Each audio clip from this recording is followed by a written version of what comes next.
Sam from Road Trail Run here. I'd like to give you a quick tour of the Polar Vantage V. It's a $500 watch with a 40-hour GPS and wrist heart rate training time.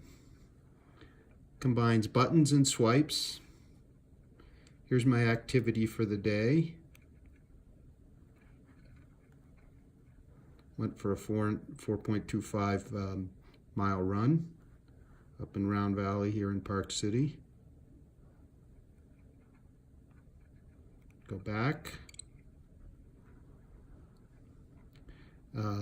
This is a really important screen. Here we can see basically my tolerance over time. I've been up here a month, and if I go to the details screen, you'll see that my strain, which is a 7-day average of my cardiac effort, is sitting at 140 and my tolerance 116. When I got up here a month ago and really started focusing on training with the Polar Vantage V, my tolerance, which is a 28-day average, was at 80. So I was kind of undertrained at the time. So use the back button. Now if we keep going, if we had it on the wrist, we could monitor our heart rate on the spot. It doesn't do 24/7 heart rate monitoring yet. It's quite a drain on the battery, and it isn't calculated into sleep as well. Hope that'll come. Now if we go into the to this screen, we can look at some of our training. And I'm going to take you back to a 3.5 hour, roughly 3.5 hour snowshoe race I did last Saturday. So we can use the buttons or we can swipe. Find our activity. There we are. And this will show us what kind of results you get. The distance was really quite accurate, 25K at 15.75 miles. I find the Vantage V a little bit optimistic in terms of GPS distance. There's my heart rate, 146, which I think is pretty close to what it was. There are some spikes up and down, but it seems to average out pretty well. Where I stood with my heart rate zones during the snowshoe race. Calories. There's my pace, including fast pace. There were some big downhills. My running index status at elite. Speed zones. Now here it gets interesting. The Polar Vantage V is the first watch that I know of that actually has power on the wrist. No additional pods required. It also calculates muscle load, which is calculated from the barometric altimeter and the GPS. Haven't quite found a way to use that yet, but you can see I had quite an effort that day. And then here are my power zones for during the snowshoe race. My cadence, altitude. Found the altitude of the barometric altimeter quite accurate. You can see I had about 2,300 feet of climbing during this race.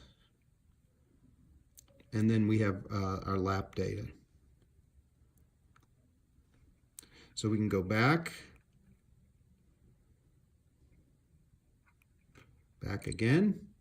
So if we wanted to actually start a training session, we'd push the side lower left button. And then we'd come over here.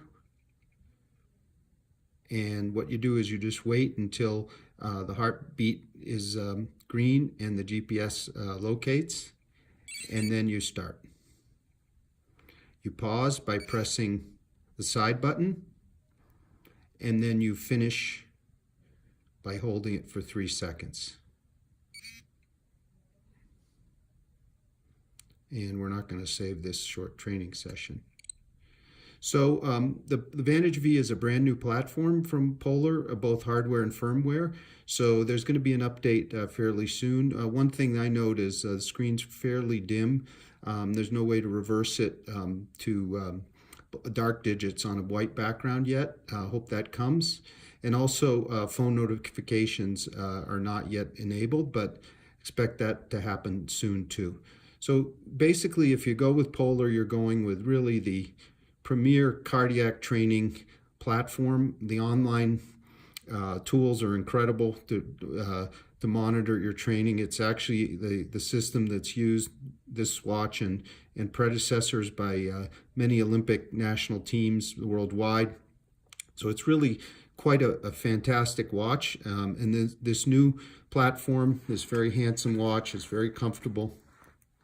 It has a total of 9 sensors on the back, plus the 4 shiny discs are actually a combination skin sensors to detect if the watch is on your skin. And also I think they have something to do with charging. So this is a very, very comfortable watch to wear. I have no problem sleeping with it. It's tracked my sleep very accurately. The sleep shows up in the app along with all the other statistics. So well worthy of consideration. If your training is super serious and you want to keep track of data and slice and dice it in many ways, the Polar Vantage V, available now.